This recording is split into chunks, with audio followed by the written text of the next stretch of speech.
let's talk about it. Let's get into it.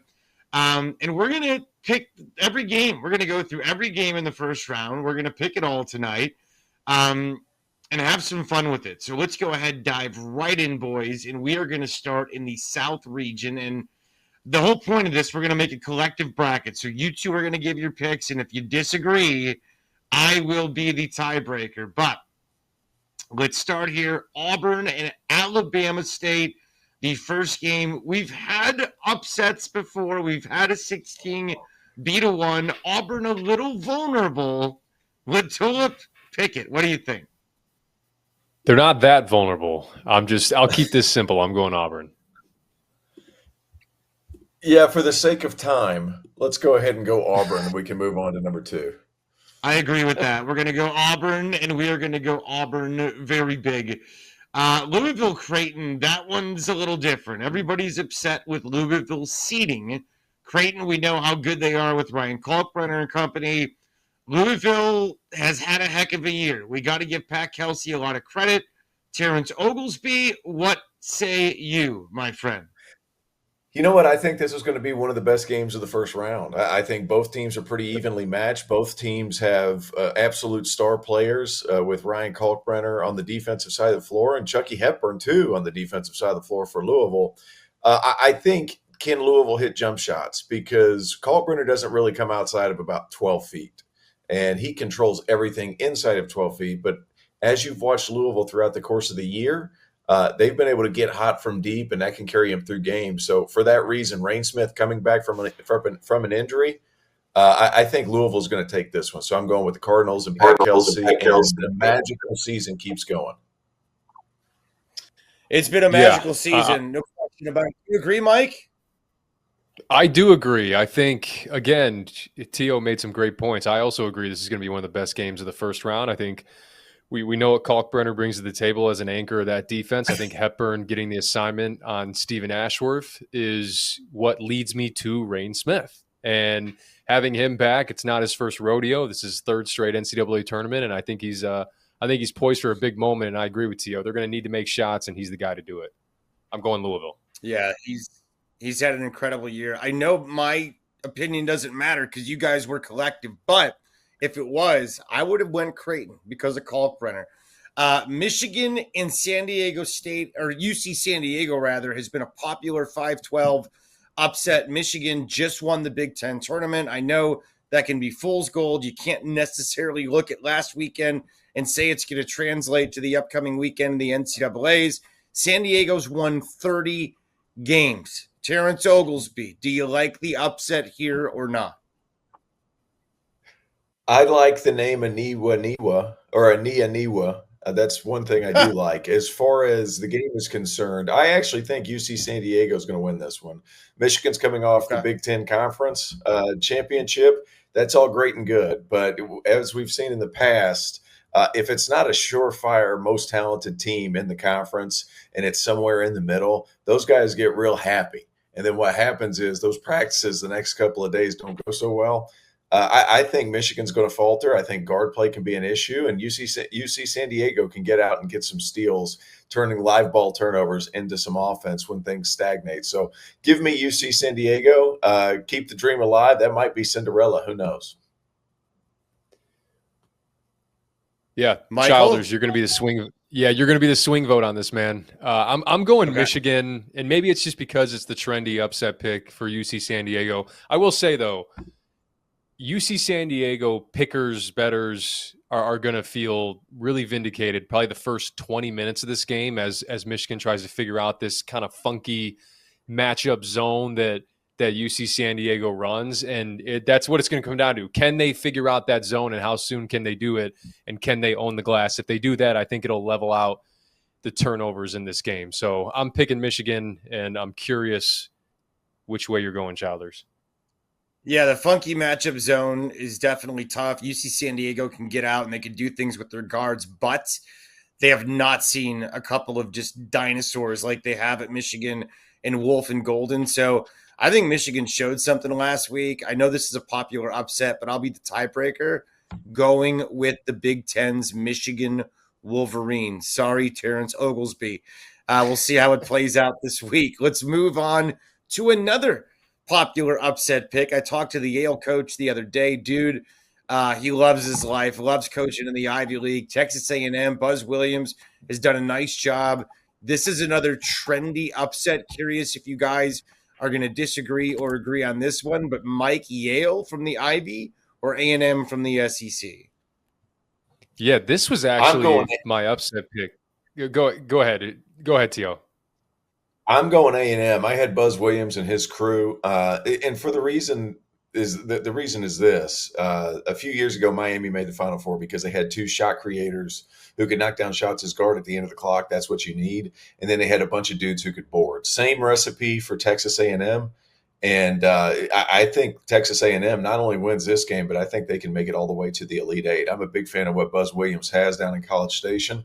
And I feel like Texas A&M and Yale are good at the same stuff, but Texas A&M is just bigger and a little bit better at this point. So that's where I'm at. I'm picking Texas A&M. Yeah, I had A&M initially, and I flipped to Yale. I just, I think, Tio, you made the point after the bracket came out that, hey, can they do it 2 years in a row? I think you return that backcourt of Bezembing and Pulakidis and Mbang is so versatile. He's had 3 triple-doubles this year. And I think the one thing with A&M that kind of bothers me is that, the 10 losses they have this year, they've out-rebounded their opponent in 8 of them. They have just some really wonky results this year. And I think 99% of teams win games when they shoot 40 free throws and get 20 offensive rebounds. And A&M has lost games like that, particularly the last game. So the way they lose this year has been kind of odd to me. And Yale, in the 2 high major games they played this year, they didn't get out-rebounded. So I don't expect them to out-rebound A&M, but I expect them to compete. And I definitely don't expect them to be afraid in this game. So I'm going Yale. Well, I guess I got to break the tiebreaker once again. I'm going to go Texas A&M on this one. So this time I'm going to disagree with Mike LaTulip. Wade Taylor's played a lot of basketball. I got to believe that guy is ready to lead these guys to something great. I don't disagree with T.O. that they could make a deep run. They got a lot of talent, and they match up well with Yale. But I have a feeling Pulakidis is a guy we'll be talking about a lot throughout that game, and he will keep them in it. But I'm going to go tiebreaker and go Texas A&M.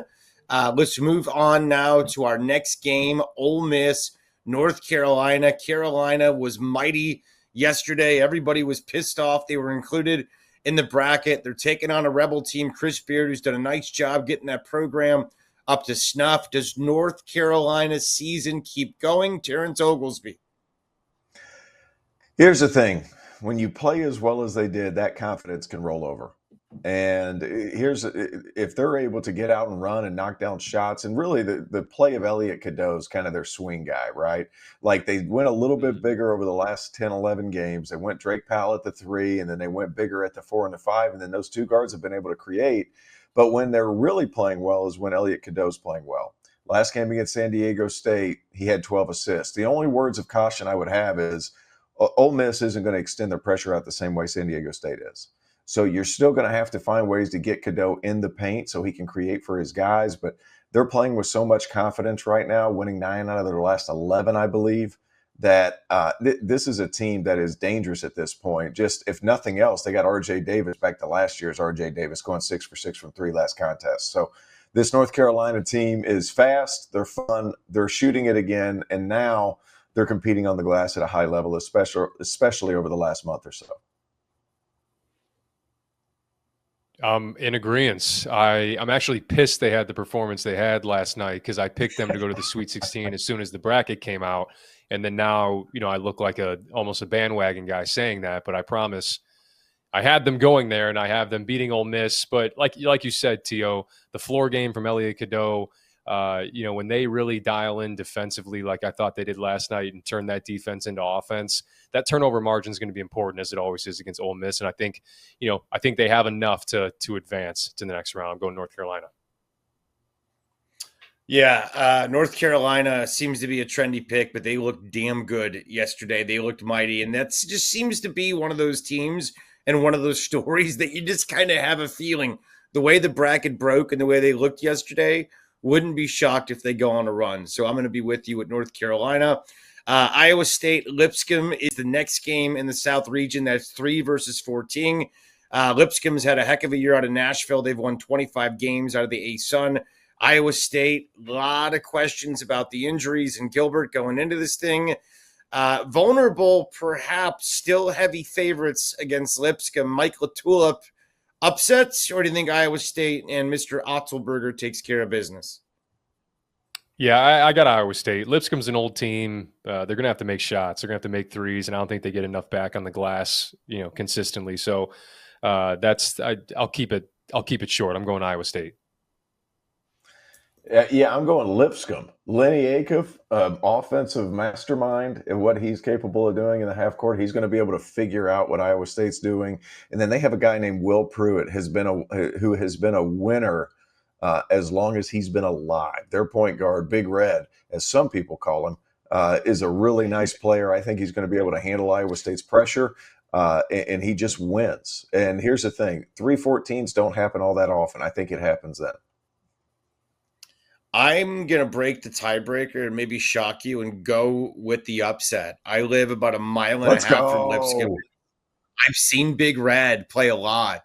And I think they're better than people give them credit for. And Iowa State's going to be a little bit off kilter. They're not going to be whole. So I think they're vulnerable. Lipscomb takes advantage, which is going to open things up for North Carolina. But I'm going to go Lipscomb to win that game. Let's go to the 7-10. Marquette and New Mexico is the matchup. Terrence Oglesby, who do you like in that one? You know what? I was really high on New Mexico until I saw San Diego State get thumped. And then I went back and changed it. I was like, I don't know. Maybe this stuff is a little bit of fool's gold. So, I love Donovan Dent, what he's able to do at the point guard spot. He's one of the best point guards in college basketball. Make no mistake about it. He is that good. They have another guy named Nelly Jr. Joseph, who's a beast on the interior. Here's the thing, though. Marquette, battle-tested. Cam Jones is an All-American. However, so is Donovan Dent. But I just feel like the matchup between Stevie Mitchell and Donovan Dent is going to be the one to watch. Stevie Mitchell, one of the best perimeter defenders in college basketball. Donovan Dent, one of the quickest, craftiest guards in college basketball. I think when push comes to shove, I think this would be a Joplin game where he hits 5 or 6 threes, and then everybody in a Marquette T-shirt's happy. Yeah, I'm going Marquette, and I echo the sentiment from T.O. The Stevie Mitchell Donovan Dent matchup is going to be awesome. We'll see what type of impact Nelly Jr. Joseph has. But I agreed with Joplin. I'm curious how New Mexico guards him, because the teams that have had success against Marquette have been the ones that have tried to pack the gaps to try to deter Cam Jones from getting downhill, turn Marquette into a jump shooting team. And when Joplin's on, when Gold's on, when Parham's on, they look a lot different. So, do they gap off of them? Do they take away Jones? And again, Joplin, I think, is the X factor in this game, and how he performs may dictate the result. I'm going Marquette. Yeah, so Marquette is the collective pick here for the bracket. The 2-15 is Michigan State Bryant. Anybody going upset? No, but I want to go ahead and throw out a shout out to Phil Martelli Jr. He's done a really nice job with that program and that team. Earl Timberlake's a nice player. I had a game with them earlier this season. That's a fun team to watch. I just think Michigan State is rolling at this point. Spartans, Michigan State. Yeah, yep. Spartans, and I think Sparty pretty big, regardless of the fact that Phil Jr.'s had a hell of a year. All right, so let's go on to the next round of the tournament. Second round matchups, we've got number 1 seed Auburn taking on 8-seeded Louisville. Now, Auburn's been a little iffy towards the end of the season. They were number 1, though, the entire way. Oglesby, could they be in trouble if they do end up playing Pat Kelsey's team? You bet your sweet ass they will be, Childers. I think Louisville wins that game. And here's the thing. It could very well come down to Janai Broome has a great game. It could very well come down to does Denver Jones, can he guard Chucky Hepburn? But what it really could come down to is in the last 6 minutes of the game, does Chad Baker-Mazara lose his freaking mind? Which is also very much on the table. Like, that's what scares me about Auburn. And it might not be this game. I think Auburn's terrific. Bruce Pearl's done a great job. But the thing is they have shown a tendency to lose their composure in key moments. And Chad Baker, Missouri, if they're going to win the big one, and they're capable, you got to keep him on a straight and narrow for 6 games. I don't know if he can keep it on a straight and narrow for 6 games. And I'm freaking cramping because I worked out hard today. So I'm going to let you go ahead. But I think Louisville beats them. Poor swing vote again, Childers. I'm going Auburn. I'm going Auburn. I think we'll see how they end up guarding Janai. If they end up sending 2 or trying to go single on him, I'm going Auburn. Yeah, I'll be your deciding vote, and I'm going to go Auburn as well. I think Janai Broom's not going to be denied from the second weekend. Let's go to the second game here. Michigan and Texas A&M. That was a tiebreaker for both of them. Oglesby, I know you didn't necessarily agree, but if it is Michigan and A&M, what do you think? I'm going A&M. I'm high on A&M. I think they're tough dudes who make shots, and shot creation's huge, and so are the boards. Give me Buzz and A&M. Mike? I'm riding the wave with the blue, and we'll see. I mean, I watched them out rebound Maryland by 29 the other day to kind of make up for the turnover issues. So I'm going Michigan in this game. Let's make it interesting. I'm going to go with the Big Ten as well. I'll be the tiebreaker. The Bigs, Golden and you guys Wolf. both live in Illinois. You guys are Hail both to there in freezing Indiana. and miserable, and you're just banding together. In Indiana. That's all that is. Hail to the victors. So we have Auburn and Michigan in that game collectively. All What right. part of Indiana, Latilla? Carmel, Indiana, just north of okay. Indianapolis. Okay, All right, gotcha. another second round game here. North Carolina, the 11, taking on 14 seed Lipscomb. Do we think Carolina goes to the second weekend? Yeah, I'm going Carolina there. The upsets all happen in the first half and in the first round. Carolina, the Sweet 16, just to piss off the world. ACC. Carolina. There you go. All right, so Carolina collectively. We've got Marquette, Michigan State. That's our next game in the second round to fill out the second round. What are we thinking there when it comes to the final team in the Sweet 16? Mike? I don't think Marquette's front court can keep up with Michigan State. I feel like they're going to just battle. The guards are playing well, and then Richardson's been a swing guy for Michigan State. They've been really good. I'm going Michigan State. Not just this game, but all the way to the Final Four. Mm-hmm. I'm in agreement. I don't see how Marquette keeps up on the glass with Michigan State. I think that's going to be a tough one for them. So I'm going Sparty. All right, so our Sweet 16 in the South is Auburn, Michigan, Carolina, Michigan State. Let's pick those games. Auburn and Michigan. Does Auburn get to the Elite Eight, Michael Tula? They do. Auburn is going to the Elite Eight. I'm not going to provide much more analysis beyond that. We're going to go collectively Auburn and then Carolina and Michigan State. Does Carolina get to the Elite Eight? No, I'm going Sparty. I think Michigan State, the Sparty, as tough as the guards are, they'll be able to, at least slow down the guards. They're similar in stature. I think they're going to be able to stay in front. Trey Holloman might have one of those like in your face freaking moments where he just gets in Carolina's mug and then it's just over from there. So I think Michigan State would beat them there. That collection of pesky guards. That collection of pesky guards to match the guards and wings in North Carolina. I think that's a good matchup for Sparty.